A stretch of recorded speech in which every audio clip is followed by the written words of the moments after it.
Well, hello everyone. Well, we're back, and I'm here with Pranav, and we're going to be talking about today again, not just the mini hats, but let's look at also the stories that Pranav will share with us today. And he's written, just think, he's written two books, and he's writing a third book right now, and he's far ahead of a lot of us because I have one co-authored book that I've written, and I've got two that I'm working on right now. So I want to say to you today that please reach out and let's support our youth. Okay, Pranav is here, and believe me, there'll be a lot of young adults and children who will be looking at him, and they'll be looking to say that if he could reach out and write his first book. I think you start writing at 10, right? At 10, Yeah, then that then they will be looking to do the same thing. So let's support him. All right. Let's support him today, and also his upcoming book and everything. I'm gonna ask him to come back at that time, and let's continue to let him know that we support his journey. Okay. Okay. Now, as you know, Pranav is a very ingenious young man. He plays music. He plays piano, clarinet, the ukulele, violin, and he does taekwondo. I tell you the truth, I don't know how many clocks he has, what his time frame is, but that's an awful lot. And I was joking with him a few minutes ago. I said I was going to ask him. Say, look, not how many hats do you have? How many heads? Because look at all of what he does. And I want to just invite you. Thank you so much for being here with me today. And I want you to just start by telling us your story though behind your book. Did it start from when I know you were very young when you lived in India, but did your story actually, was that impactful for you, or has it been since you've moved to Canada? Okay, so I'd like to thank Marlene again for having me here. Hi, my name is Pranav Sandeep. I'm 13 years old and I'm in grade 8. I currently live in Toronto, in Ontario.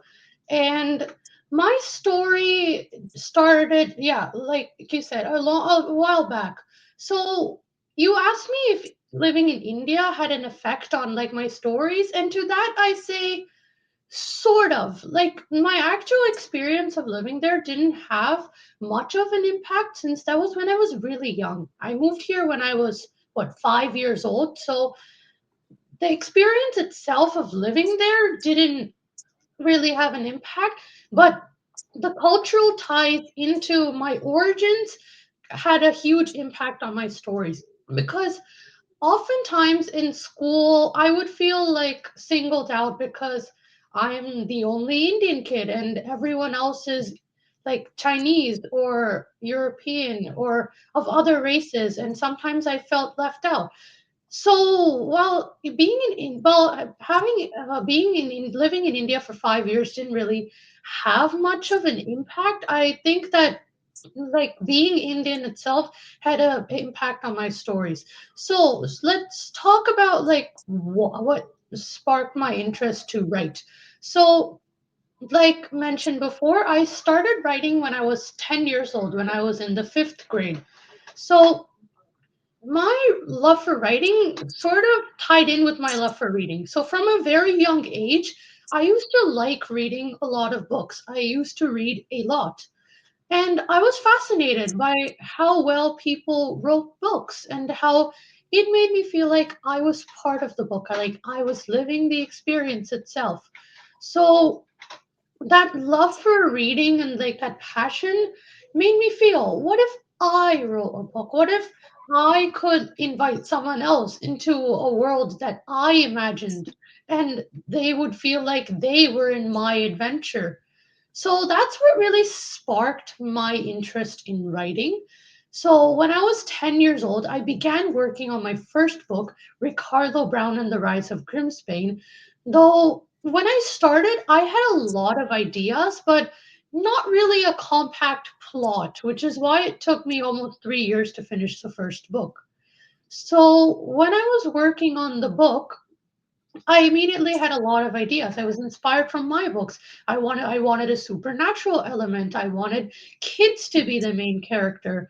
But as I grew older, I also realized maybe I could, like, instead of just tying it off of fiction, I could also tie in something realistic as well. How kids my age like how kids my age think and what kids my age go through in their daily lives. And I kind of tried to tie that in. So while the focus was still like fantasy, I tried to tie in that real world element into my stories as well. So when I was 12 years old, when I was in the sixth grade, wait, no, no, when I was in the seventh grade, my school board, the Toronto District School Board, actually led an initiative in my local neighborhood called called the Young Voices. So the Young Voices was a group of people who came together to work on books and to come up with ideas to write books, and they would help us publish it. So when I heard about that, I thought, wow, I'm struggling with my book. Like, I have ideas, but I don't know how to, like, bring the plot together to tie things together.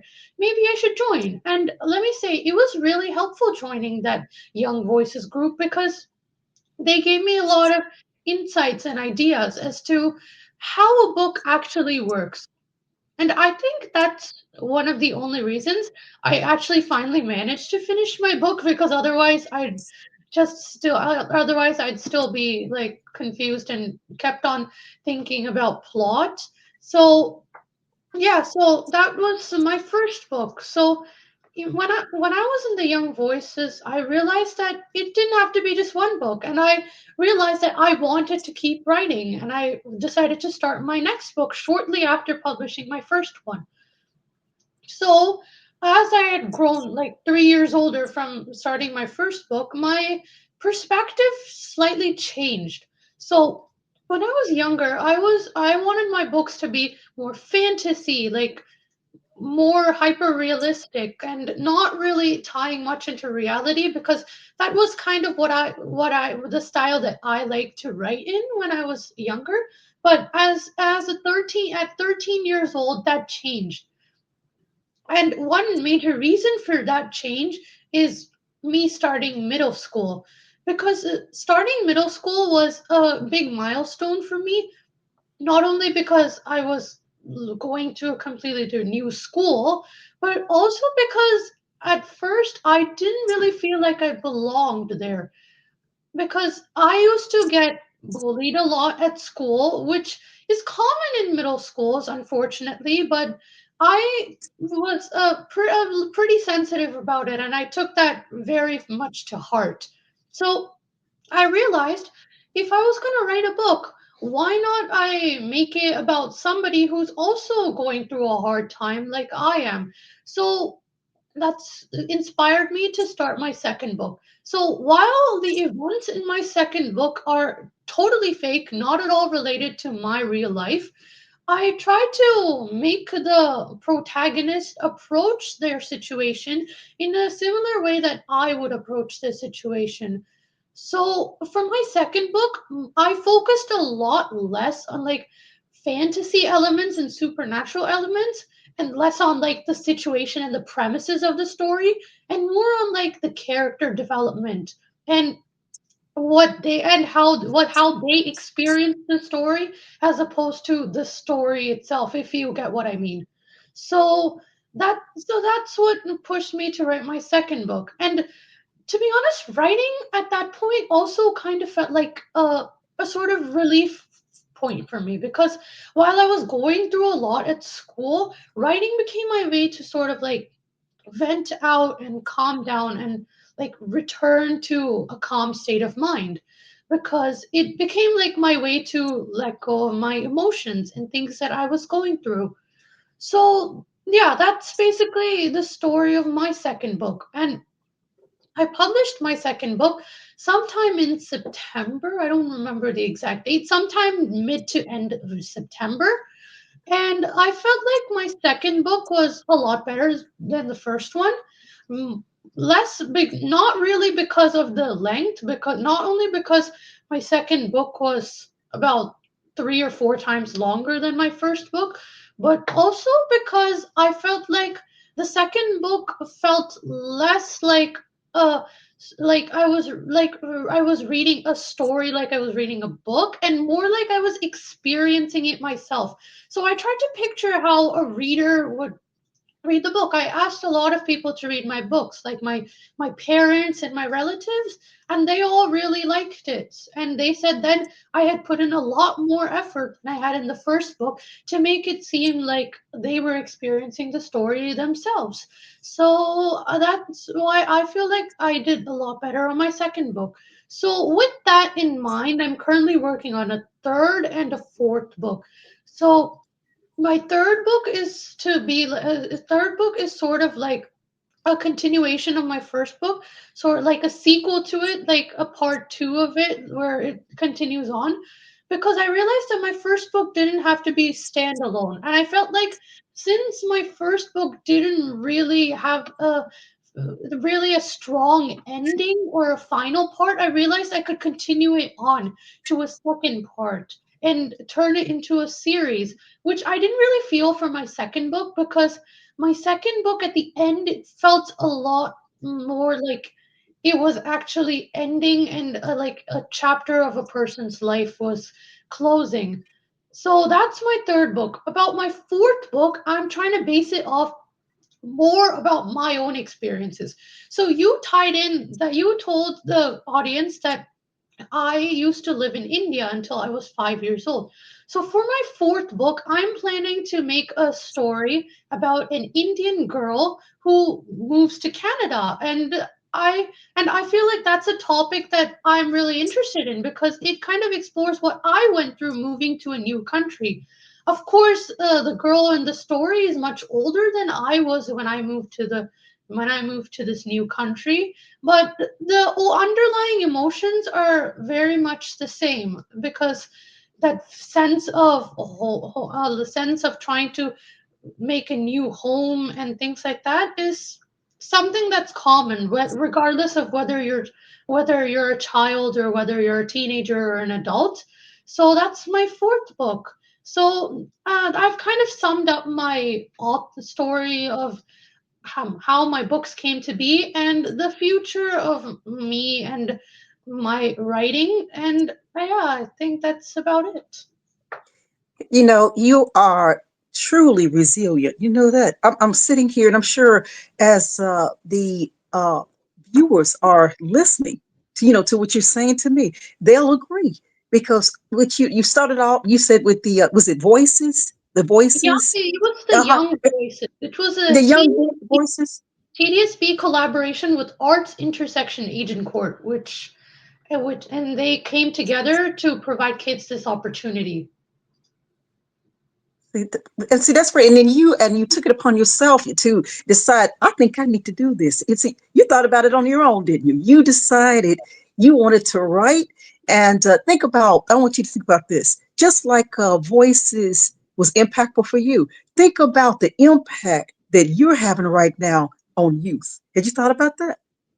No, not really. But I want to say this, but you are. But you are because actually I've spoken to a few people already about you, and that the parents that has they have excitement, and the children as well, the young teenagers. So yes, your books are doing the same thing for, you're right, for viewers, for readers, as you felt about like I say what did you call it again, young Yes. voices did for you. And so you now have an opportunity to really be a true impact, for readers out there. I mean, a really true. Had you thought about, maybe that you could do this for young writers? You could yourself. Had you thought about that? Well, not exactly in the sense that you mentioned it, but I have always thought that I want to spread the love for writing and show to people that you don't have to be experienced Mhm, or an adult to write a story. Everyone mhm. has their own story and everyone has their own way of presenting it. It's just a matter of like putting in the effort and like realizing that your story is worth sharing with everyone else. So for everyone that's watching today, that's kind of the thing that I want everyone to know. You don't have to be an adult, or you don't have to be really good to, write a story and to publish it. You just need to have an idea, have the willpower to do it, and that's pretty much all you need. So true. And I love it when, because I didn't know this, when your mom admitted it, and she was so proud of you when she said it. She said, well, Pranav started, he wrote before I started. And I said, wow. I mean, that, you know what, that's incredible. And when she tells people about you, there's just pride. There's just a pride that's all over her face when she talks about you. That you were first. You were the one, and that's something that you actually encouraged your mom. Isn't that nice? I mean, that's really nice to know that you did. And that's why I mentioned there be many others, though, Pranav, that you will be encouraging. Because when people read your story, when they look at your the podcast that you will be hosted on, and because there'll be many others coming up for you, and look at how they'll be encouraged to to read your book. Because just like someone told me from the previous author challenge that I hosted, and he said that it's your voice, Pranav, that's what really captures people. It's you. It's your story. It's how you speak to them when you're hosted on a podcast, and then they'll say, "You know what? I'd like to know more about that young man. Let's get his book. Let's get his books." You see what I'm saying? People want to know when they hear you speak about your experience, not just the story itself, but your experiences that led up to you publishing the book, becoming an author. And I just got to ask you though, did you ever think that you would be where you are today? Did you ever think that this would have occurred for you, publishing, your third book? You're about to publish a third book and a fourth book. Did you ever think that this would happen for you? No, not really. Because when I started writing, I did it more for like the fun of it, and because I Mhm. just liked writing a story and like creating stories. But I actually didn't really expect for it to become something that, I would do. And now that I think about it, maybe one day, if this keeps going, I could become like a professional author when I grow up. And that's something I never really thought about until like I published my first book and started working on a second, because I realized that it's not just one book, I can keep going. It's not like it's the end of the world after finishing one book. You can always write another one.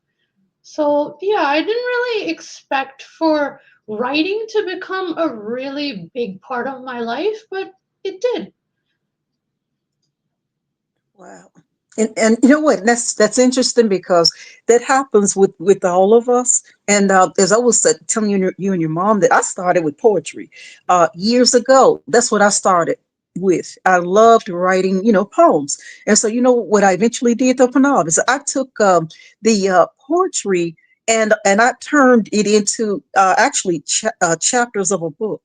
That's what I've done. You have any writing that you've done that's just kind of I don't know, poetry you've written, or even other short stories that could possibly be, I don't know, maybe a part of a book that you're writing? You have anything that you've written already?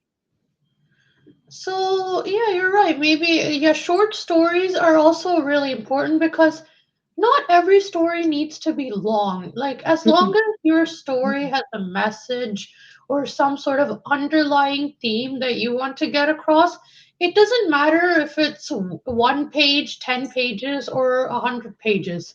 It's all the same. It's all just as important. So, yeah, short stories are also really important. And that's something that a lot of people have told me. They're like, maybe publish short stories as well instead of just novels. And I've actually realized, yeah, because in today's world, not a lot of people actually have the time or like the energy to read a full story. And sometimes reading a short story, maybe for like 5 minutes, like maybe when they're grabbing coffee or about to go to bed, or on the way to something else, or like on a train or a bus, it still leaves the same impact as reading a novel in like in a couple of days or maybe even a couple of weeks.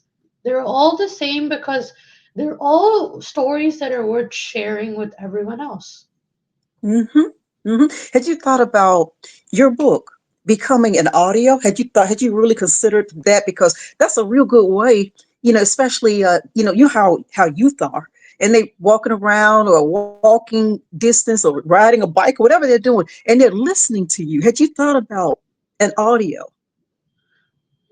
Not really at first, but now that you mentioned it, that would be a really nice thing to have, because a lot of people can just listen to a story while they're progressing on with their daily life. Maybe while they're doing homework, or maybe eating a snack, or commuting to work, or things like that. Yeah, people could listen to an audiobook instead of reading. And yeah, that could be something impactful. Very true. And there's so many authors now, Pranav, that actually do it themselves. Would you actually consider doing something like that yourself? Because you're the one who knows the action, the passion within your story. Would you consider actually doing it yourself, or would you say, well, I'll just hire somebody else to do it? But would you consider it? No, no, I wouldn't hire someone else, because I feel like if you hire someone else, they don't really like understand the implication, and Mhm. they will still read the words and get the story across, but not in the same way as like I can, because I know what the story is about, and I know how like it goes, and how the feelings and the emotions in the story. So I feel like if I did something like that myself, it would be better than getting someone else to do it.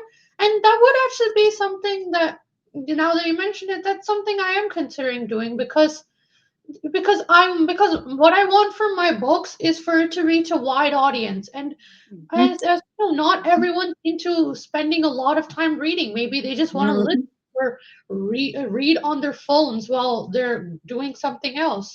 So yeah, that recording an audio, reading out the book myself and recording it, and publishing that online could be beneficial. You're right.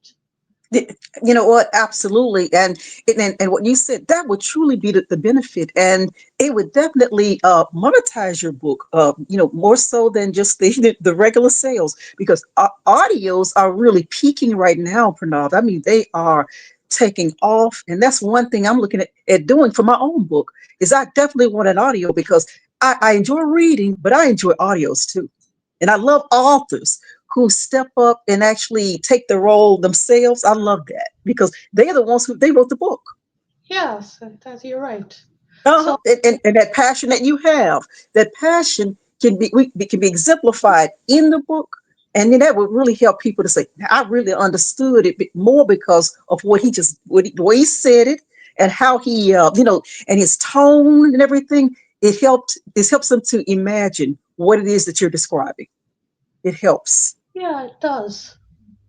Yeah, but I'm gonna ask you this, and I know that you right now you're involved in, you got your activities, and let me just ask you, out of all of the activities that you have right now, what do you enjoy most? And do any of them actually, impact your writing at all? Like, does music impact your writing, taekwondo? But just what's your favorite, and is it connected at all with your writing? So yeah, I would definitely say that the activities that I do connect to my writing, not directly, but in like the things you need to do for the activities. Hmm. So as for my favorite, that's a really tough decision, because they're all equally important parts of my life, and I wouldn't want to give up one of them for another. And what you mentioned about those things having an impact on my writing, well, they do. It's actually pretty significant. So let's start with music.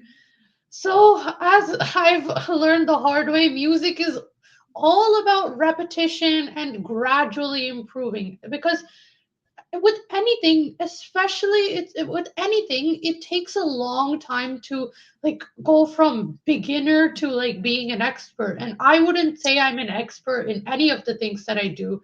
And that's because it takes a long time, because especially in music, and it's prevalent in a lot of other activities as well. There only really small improvements happen, so you can't expect like a really big improvement to happen all at once, but it's those little improvements that over time build up to become something better. So I feel like with every time I write, for whether it be for school or for my own fun, or maybe I'm writing a chapter of my new books, I feel like I try to work on a very tiny thing. Like it could be something really basic, like giving other characters more lines, or trying to be more descriptive or have more imagery in my text. It's those little things. So I set a little goal for myself every time I write. And over time, I feel like that builds up, and it builds up and makes my writing overall better. So that's something I really learned and I can really relate to with music, because with music over the past 8 years, I wouldn't say that there's been a portion of time where I've like significantly increased in skill level. And over the 8 years I've been playing piano, and last few years for all the other instruments, I would say that it's been a very gradual, very slow improvement. There hasn't been like a really big spike, and that's something that's prevalent in writing as well, because you can't just expect to go from absolute beginner to like really high quality in like a few months or even a year. It's something that takes time, like you said. So that's music. So from Taekwondo and music are similar, but from Taekwondo, I actually pick out a completely different set of things that I can relate to with writing. And that's like being confident about your writing. Because let's face it, there are a lot of people who have genuinely good ideas, but they're not confident about it because they're like, well, will others think about it? What if it's bad? What if it's not good enough? So they don't have that confidence, and because of that, they feel like they can't share it. But that's wrong. If you're confident in your own work, that's all you need. It doesn't matter what other people think.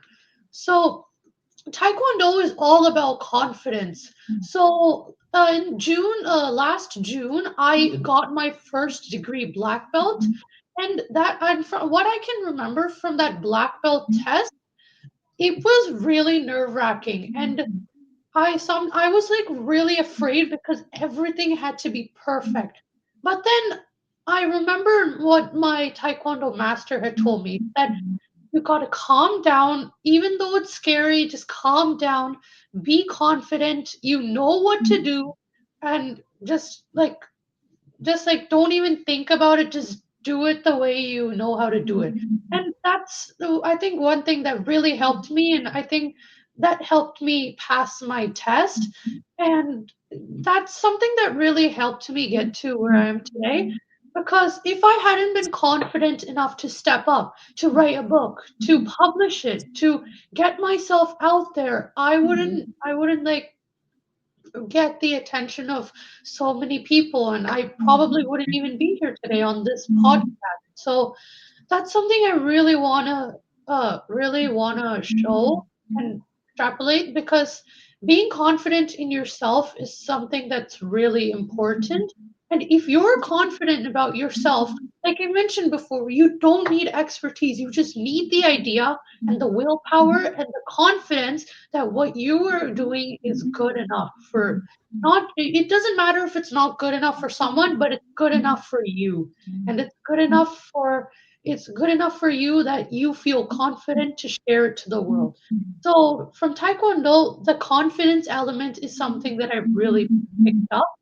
And yeah, so my activities have other activities really tie into writing, and it just shows with all these different activities you might think that they're completely different and there's no correlation between them whatsoever, but that's wrong. There are lots of things that you can implement for in different activities. Like for example, confidence isn't something exclusive to taekwondo or writing. It's also exclusive to things like standing up when you see that something's wrong, or performing or speaking in front of people. So if you have that confidence, you won't feel worried about what other people will think.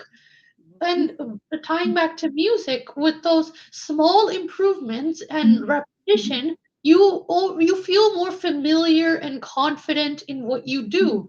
So I feel like those two traits really tie into one another, because I feel like those small improvements and repetition give you more confidence, and that confidence in turn makes you want to repeat doing that thing over and over, because you know you're good at it and you know that you can get better at it. And what you just spoke of, it does. It reminds me of my own path. Through the years. And when you said longevity, I agree. Is definitely gives you more confidence because you start and you restart and you start over again and you start. You restart and as you do it, you rebuild and reinforce that skill, and that's what you just described to us here. Very good. Very good. I like that. Very, very good. And just want to ask if right now before we end today, if you'd like to invite the audience to to actually you know help you to develop and deepen your author reader relationship by actually reaching out and actually reading your book and writing a book review so that they can actually get to a greater understanding about your story and who you are, and you can also understand them, get a chance to understand the readers. So would you like to just Yeah. invite? Yeah, sure. So before I say that, I want to highlight the differences between an author reader relationship than other relationships. Like, for example, relationships with your family, friends, or people you know, because an author may or may not be someone you know personally. Like, for example, many of the authors that I know and I enjoy, I've never met before. So when you read a book, you get like a sense of not just what the story is like, but also you feel as if the author is in the story themselves and they're expressing themselves. And as a reader, that's something that's really enjoyable to watch. And after all, it's the readers that are making authors improve, and it's the readers that motivate them to keep going and write more books. So Mm-hmm. to everyone that's watching right now, writing reviews and giving feedback to people or authors in particular is really important, because it helps them improve. It lets them know what the audience likes and what the audience thinks could be refined. Things could be refined. So they can change it for their next book. So writing feedback is something that's really important. And feedback in general is, yeah, like I said, really important, because like I said, it's not readers are not the people you often know. Oftentimes, you don't know them personally. So, and readers can have a wide range of different interests and they can have different perceptions on what a good element in a book is and what a not so good element in a book is. So, since your authors typically try to cater to a wide range, a wide audience, trying to accommodate to everyone and trying to fit in everyone's preferences is something that's important. Because if a reader feels like the book is in their style, in a way that's easy for them to comprehend, they'll like the book and they'll want to read more books from that author that are like that. So, for example, some people may not like complicated language, or they may want the books to be presented in a simple fashion, while others may want the books to have lots of descriptive language, or others may want the book to have characters that they can relate to. So it's a wide range of sometimes conflicting interests for people. Mm-hmm. Sorry. Yeah, so wide range of conflicting interests, and trying to fit them all in is really important. And for everyone out there that is going to read a book from the author challenge, that's something I want to highlight because express yourself. Tell the author in a nice and polite way what you liked about the book and what you don't like because they're both equally important. Because if the author knows that the readers liked something, they'll want to do more of it. And if the author knows the readers didn't like something, they'll want to do less of it or try to avoid it as much as possible. So, writing feedback actually goes both ways because it makes better authors and it makes the reading experience better for the readers as well, since the quality of the books that they're reading goes up because it's always in the author's best interest to cater to readers. Everyone watching right now, and on behalf of everyone participating in the author challenge, please write your feedback and bring in reviews. It doesn't matter. It could be something really small, like there was a small mistake somewhere or something didn't really make sense. It can be really small, but the small feedback can have a huge impact when multiplied by, say, 100, 200, 500, 1,000 people all contributing.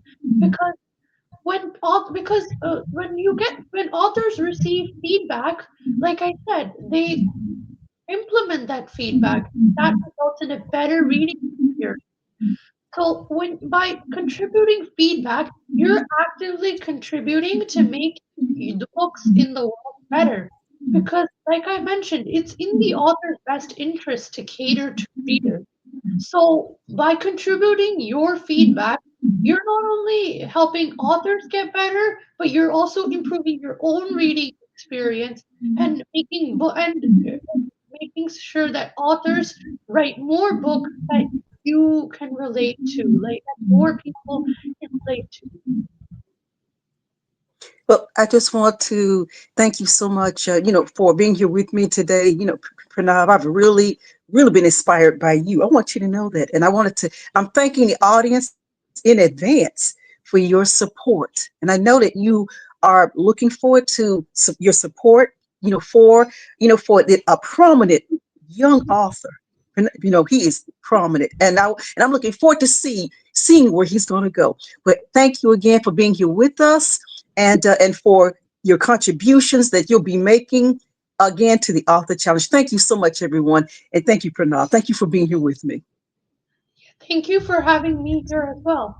And thank you for everyone in the audience for listening in and like trying to understand my perspective. And before we close off, this is just the one thing I need to tell everyone. What Sure. you feel, what you think matters. It's not just about books or writing, about life in general because it's important to get your perspective and your feelings out and for other people to understand how you feel because that means that they will accommodate how to make you they will think about how to make you feel better. That will make you feel better and that will make them feel others feel better that they're making you feel better. So it's mutual. It goes both ways. So by really putting your feelings and perspective out there, you're not only helping yourself, you're helping the world. Yeah, absolutely. I couldn't have said it any better. Both ways. Thank you so much. Thank you for being here with me today. And everybody, we look forward to your support. Thank you. Thank you.